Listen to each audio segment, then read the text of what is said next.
नमस्कार। प्रजापिता ब्रह्मा कुमारी ईश्वरी विश्वविद्यालय में ज्ञान मंथन स्टूडियो में आज हमारे बीच बड़े सौभाग्य से सुषमा लता दीदी पहुंची हैं। आप एक नेचुरोपैथी बहुत अच्छा आप बताती हैं कि कैसे हम अपने शरीर का इलाज जो है खुद अपने घर के सामान से कर सकते हैं। हमको किसी मेडिकल स्टोर में जाकर या दवाई लेकर किसी प्रकार से बाहर की चीज़ों का उपयोग करके नहीं, अपने घर के ही सामान से ही हम अपना ट्रीटमेंट कर सकते हैं। तो दीदी नमस्कार। नमस्कार जी, बहुत बहुत दीदी, ऐसे किसी को बुखार हो जाता है, सर्दी जुकाम होता है, ये कॉमन है, तो इसके लिए क्या किया जाए? जी, मौसम का संधि काल होता है। जैसे आजकल एकदम कल बहुत गर्मी थी, पसीना आ रहा है, आज बारिश हो गई। तो जो इस तरह से जब मौसम बदलता है तो हमारा शरीर उतनी तेजी से नहीं होता है। हाँ, उसमें परिवर्तन नहीं आता। जी। तो अक्सर बुखार हो जाता है। बुखार क्या है? बुखार का मतलब है कि आपका शरीर जो है, अब बीमार क्यों होते हैं? जब आपकी बॉडी में कुछ टॉक्सिन्स हो जाते हैं, विजातीय कीटाणु आ जाते हैं। वैसे तो नेचुरोपैथी में हम कहते हैं कि कीटाणु से बीमारी नहीं होती, बीमारी हमारे अंदर कुछ विषाणु होते हैं जो हमारे खान पान के कारण, रहन सहन के तरीके के कारण अंदर डेवलप होते हैं। तो नेचुरल तरीके से हमारी बॉडी जो है उन विषाणुओं को बाहर फेंकती है। है ना? लाइक हम मलमूत्र के द्वारा, पसीने के द्वारा, बालों के द्वारा, अच्छा, नाखून के द्वारा, अच्छा, ये सब तरीके हैं। स्किन, हाँ, जैसे हमारे स्किन को कहते हैं कि ये हमारे सेकंड किडनी है, उसमें टॉक्सिन्स बराबर निकलते हैं, बराबर, है ना? तो जब हमारा लाइफस्टाइल अच्छा नहीं होता है, अपनी बॉडी पे केमिकल्स लगाते हैं, साबुन लगाते हैं, स्प्रे वगैरह जो स्प्रे वगैरह करते हैं, तो हमारी स्किन जो है अपना काम ठीक नहीं करती और नेचुरल तरीके से वो जो टॉक्सिन्स हैं वो नहीं निकल पाते। वो टॉक्सिन्स हमारे ब्लड में जाके जहां पर भी रुक जाते हैं, हार्ट में रुक गए तो हार्ट को तंग करेंगे, ब्लॉकेज हो जाता है। कि जो फ्लो है, जो एनर्जी फ्लो है हमारी जिंदगी, हमारे पूरे शरीर में मेरिडियंस होते हैं, 14 मेरिडियंस हम उनको बोलते हैं, जिससे एनर्जी फ्लो होता है। तो जहां भी टॉक्सिन रुक जाता है तो वो आपको तंग करता है। तो टॉक्सिन्स हो नहीं और टॉक्सिन्स कंटिन्यू बाहर निकले, उसी पे मैं आ रही हूँ। तो हमारे शरीर में हमारे को 3 कीबोर्ड्स दिए हैं। अच्छा, भगवान ने, एक कान, एक हाथ और एक हमारे पैर। तो जब भी बीमार होते हैं तो हम पैरों को मसाज करते हैं, उसमें अलग अलग बहुत पॉइंट्स होते हैं, पूरा साइंस है ये अपने आप में। अच्छा, लेकिन कुछ भी ना करें तो हम मसाज करें, एक्यूप्रेशर ऐसे से करते हैं। हाँ, एक्यूप्रेशर करें तो पॉइंट्स हमारे दबते हैं। तो वे रेगुलर अगर हम नियमित रूप से व्यायाम करते हैं, जैसे हाथ है, आप दबाएंगे तो अलग अलग चीज के अलग अलग पॉइंट्स है, तो आपको वहाँ दर्द होगा, तो आपको पता लगता है कि आपको इस चीज की बीमारी है। अब हम आते हैं कि बुखार हो तो जो आम बात है उस पे आते हैं। तो जब भी ये संधि काल होता है तो हम काढ़ा बना सकते हैं। प्रकृति ने हमें बहुत चीजें दी हैं। अब हम गलती क्या करते हैं कि हम सारी चीजें एक ही बार में डाल देते हैं। गिलोय जो है अमर बेल है, ये आपकी इम्यूनिटी को बढ़ाता है, आपके अस्थमा को ठीक करता है। आप इसकी पत्तियों का लेप लगा लें तो आपको अगर स्किन प्रॉब्लम है या घाव है वो भी ठीक हो जाता है। क्या बात है। आप इसकी पत्तियों को बॉईल कर ले, बॉईल करके आप रोज सेवन करें, आपका डाइजेशन ठीक होता है। अच्छा, आपकी प्रतिरोधक क्षमता बढ़ती है। क्या बात। तो ये सब चीजें हमारे आसपास ही हैं। तो अभी जैसे ये मौसम ऐसा होता है, ये सर्दियां आई तो सुबह सुबह जैसे हम लोग रसोई में जाते हैं तो मैं एक पतीले में पानी भर के, ठीक है, थोड़े तुलसी के पत्ते डाले, थोड़ा सा गिलोय के डंडी डाली, है ना, अगर पत्ते आपको अवेलेबल हैं आपके पास तो वो डालिए, 1-2 लौंग डालिए, वो बॉईल किया हुआ पानी छान के आप पीते रहिए। सब बच्चों को भी चाय की तरह। हाँ, चाय नहीं, हाँ, चाय में भी डाल सकते हैं, पर चाय पीना अच्छा नहीं है। चाय पर उतना खराब भी नहीं है। 1-2 बार अगर आप पीते हैं तो चाय मतलब लत किसी भी चीज की नहीं होनी चाहिए। बहुत सुंदर, है ना? तो वो ये चीजें आपको इम्यूनिटी को बढ़ाती हैं। ये जो सीजनल एलर्जीज होती हैं, मतलब सीजन का फल फ्रूट भी खाना चाहिए, जैसा खाना ही सीजन का फल फ्रूट चाहिए। हम क्या सोचते हैं हमारे पास बहुत पैसे है तो हम गर्मियों में सेब खाते हैं, बराबर। अब वो सेब जो है गोदाम में प्रिजर्वेटिव्स डले हैं, उसमें केमिकल्स भी डले हैं, तो उसकी पौष्टिकता नहीं होती है। बस हमारा देह भान है कि हमने जो है सेब इस समय 500 रुपए किलो मिल रहा है और हमने खाया, उस मौसम में अगर हम एक खीरा खा लेते हैं 10 रुपए का, वो ज्यादा यूजफुल है। वरना दोनों का से हमें मौसम का एक जैसा प्रभाव पड़ता है। हाँ, हमें मौसम के हिसाब से आंवला, आंवला अमरबेल की तरह जी जी जी सर्वगुण संपन्न है।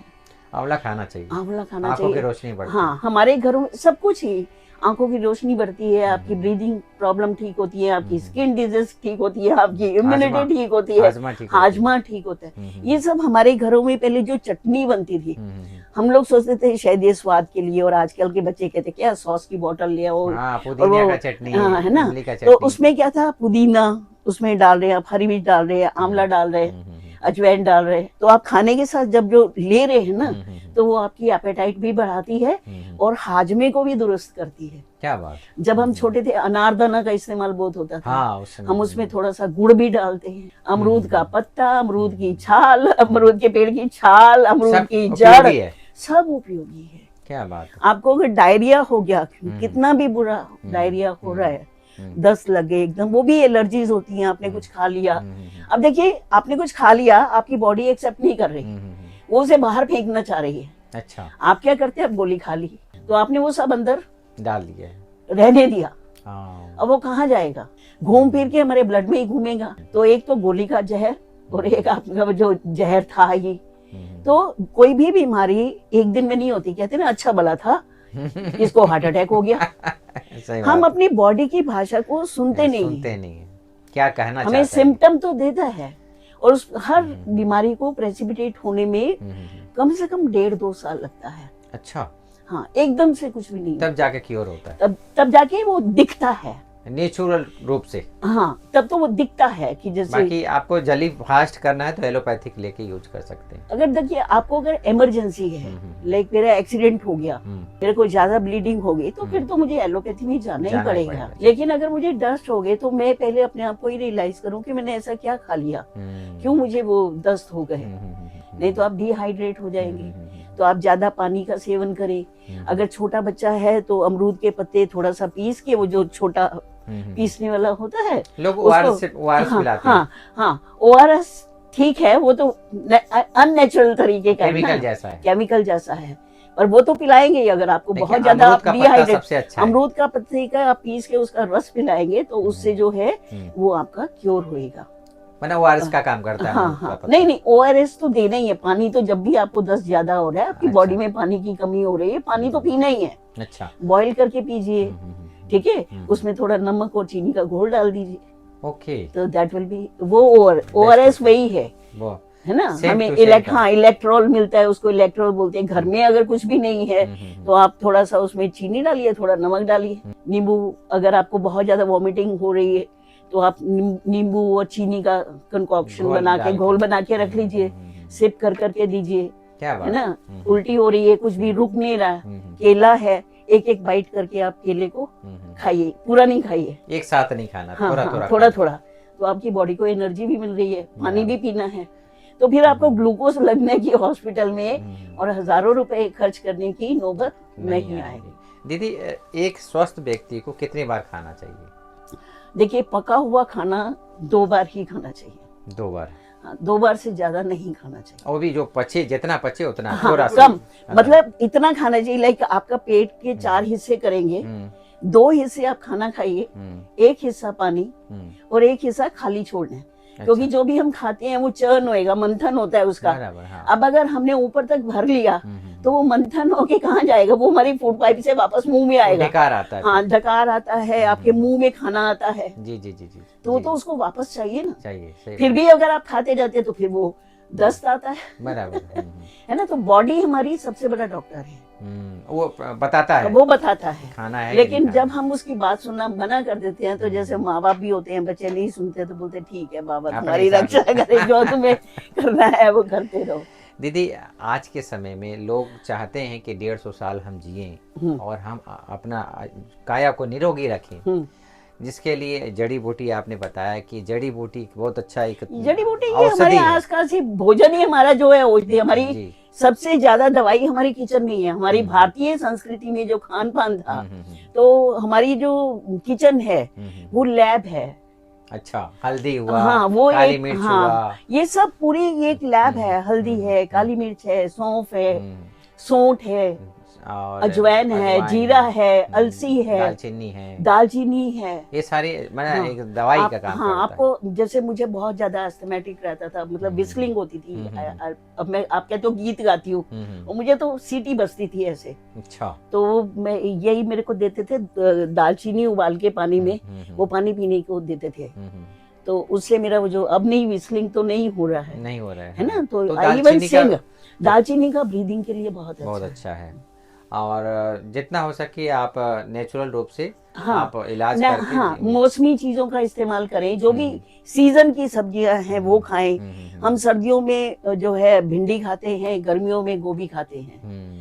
बोथ ऑफ देम वो पॉइजन हो जाता है वजन हमारे हो लिए। जाता है मैंने तो हाँ, जो ऋतु अनुसार उसको ऋतु कहते से हैं, जो जैसा हमारा, सीजन हाँ वैसा फल हाँ फ्रूट खाना जैसा चाहिए। सीजन है वैसा ही हमें मौसम के अनुसार अपना खाना। अब देखिए नवरात्रे 2 बार आते हैं साल में, वो संधि काल है। जो शारदीय नवरात्रे आते हैं तो इधर गर्मी खत्म हुई, सर्दी शुरू हो रही है ना। तो एकदम बॉडी चेंज होता है, चेंज, मतलब उतनी जल्दी चेंज नहीं होता। तो इसलिए उपवास रखा जाता है, ताकि वो 9 दिन का हाँ उपवास जो हाँ है हाँ हमको मेंटेन करने में। मेंटेन कर देते हैं आपके बॉडी और का। उस 9 दिन में आप फल फ्रूट भी खाती हैं? हाँ फल खाएं। पहले तो निराहार लोग करते थे। अच्छा, अभी फल जो, खाने लगे? हाँ फल खाते हैं, कई घरों में तो शाम को खाना भी खाते लेकिन हैं। 8 दिन तक अगर निराहार रहेंगे तो शरीर नहीं कुछ छूट नहीं जाएगा? होता, शरीर नहीं, कुछ नहीं होता। अच्छा ये जैनी लोग देखिए ये करते हैं, 40-40 दिन का करते हैं। अच्छा। ये उपवास जो है ना, ये सबसे बड़ी तकनीक है टॉनिक अपनी है। बॉडी को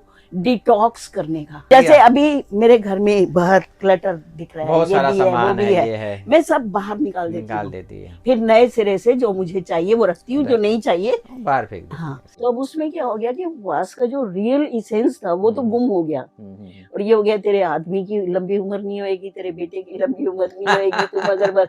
तो उसको इसलिए औरतों के लिए जोड़ दिया था कि उनको उसमें बहुत निष्ठा रहती है, तो वो बड़े रिलीजियसली उसको फॉलो करेंगे। तो वो जो उसका मकसद था वो तो गुम हो गया, सही बात है ना। तो उसको धर्मांधता से जोड़ दिया गया। अब नवरात्रे होते हैं, लोग होटल में जाके नवरात्रि थाली खाते हैं। तो आपका नवरात्रे का क्या कहाँ से फायदा? फायदा? वो फायदा करेगा ही नहीं। हाँ वो फायदा करेगा ही नहीं। सही तो बात। एक उसमें, और उसमें सात्विक चिंतन, भोजन के साथ साथ प्रकृति चिकित्सा में हम कहते हैं कि छठा जो तत्व है, हमारी बॉडी 5 तत्वों की बनी है ना। क्षिति जल पावक गगन समीरा, पंच तत्व बना शरीरा, जी। और छठा नाम राम सोच। नाम, शिव बाबा का जी जी, है ना। वो जब तक इम्पोर्टेंट है। वो तत्व जो है वो इन सब तत्वों को ऊंचा गवर्न करता है, जो छठा छठा तत्व है। तो उसको भगवान, पति, शिव बाबा, अल्लाह, जो भी जिस धर्म में, पैगंबर, है ना, जो भी जिस नाम से बुलाता है, लेकिन भावना वो होती है।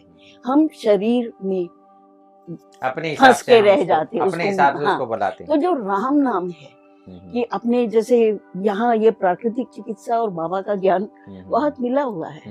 अपने आप को, जैसे हम लोग कहते हैं, ये सकारात्मक सोच, मैं बहुत खुश नसीब हूँ, मैं बहुत भाग्यशाली आत्मा हूँ, भगवान ने मुझे अपनाया है, मैं सर्वशक्तिमान हूँ।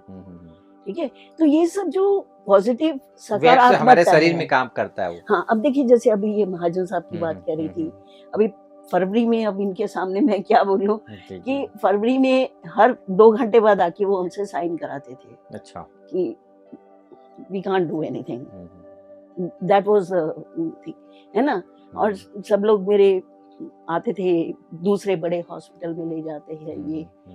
अब बेटी के साथ, दामाद के साथ सब डॉक्टर्स हैं, तो कनेक्शन सब देख रहे थे, लाइन ऑफ ट्रीटमेंट यही होना है। मैंने कहा हम कहीं नहीं जाएंगे, और नॉन स्टॉप बाबा से, हाँ, जैसा वो इशारा किया अफर्मेशन वैसा हम करते गए। कि जैसे वो गोदी में लेके बैठा है, बस बाबा इनके सराहने, इनको गोदी में लेके बैठा है। 18 दिन तक आईसीयू में चला, बाबा ने बचाया। बहुत अच्छा। राम का नाम, प्राकृतिक चिकित्सा, राम मीन्स वही परम सत्ता, उस सत्ता से, उस परम सत्ता से, जैसे कहते हैं आपने चार्जिंग पे लगा रखा है, आपका कनेक्ट हुआ तो फोन आपका चार्ज हुआ। जी जी जी। अगर ऐसे ही, मेरे को तो भगवान ने ही बनाया ना, मैं अगर उसके साथ नहीं जुड़ रही हूँ तो कहाँ से शक्ति आएगी मेरे शरीर में। सही बात। आज सारे लोग शक्तिहीन इसीलिए हैं, मैं कर रहा हूँ। अभी जैसे कुछ बात हुई थी तो मैंने कहा नहीं ऐसे नहीं करना है। अरे कौन मानता है, आजकल कुछ नहीं होता, पाप आत्मा आत्मा कुछ नहीं होता, आजकल तो इससे ही होता है। तो फिर यही होता है कि बाबा इसकी भी मति सद्बुद्धि दो। उपवास जब भी करें, कई लोग क्या होता है कि सोचते हैं कि सबका शरीर अलग अलग तरह से रिस्पॉन्ड करेगा, तो विशेषज्ञ की राय के बिना उपवास नहीं करना चाहिए। लेकिन हफ्ते में हम एक दिन कर सकते हैं, कम से कम एक दिन करें, और उसमें जैसे खाली आप पानी पे लिक्विड पे रहे। मैं जो भी कह रही हूँ अपने अनुभव से कह रही हूँ। एक व्यक्ति थे जिनको वो गाल ब्लेडर निकालने के लिए ऑपरेशन के लिए एडमिट हो गए थे, तो बट ही इंसिस्टेड, 35-40 साल का लड़का था, मैं नहीं कराना, बड़ा परेशान था। तो मुझे किसी ने बोला, उस लड़के ने फॉलो किया कि तुम खाली 8-9 दिन लिक्विड डाइट पे ही रहो, और बहुत दिल करे तो पतला खिचड़ी शाम को खाना। अच्छा, ठीक है, बहुत अगर नहीं रहा जाए। और उसने किया and he is hello and hearty. उसने वापस मुझे हालांकि नहीं फोन किया कि मैं ठीक हूँ अब करके, लेकिन he is hello and hearty without वो निकलवाते हुए।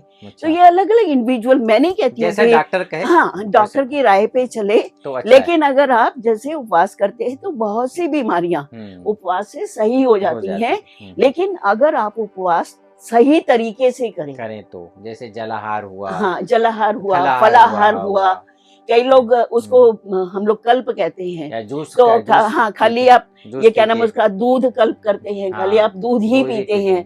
तो अलग अलग तरह के हैं, आपकी बॉडी को कौन सा सूट करेगा तो वो विशेषज्ञ ही बताएगा। लेकिन उपवास हमें जरूर करना चाहिए, और आजकल तो बहुत रिवाज है, यंग बच्चे भी कर रहे हैं। 6 बजे के बाद या 7 बजे के बाद आप कुछ ना खाएं, और फल जो है आप 4 बजे तक ही खाएं।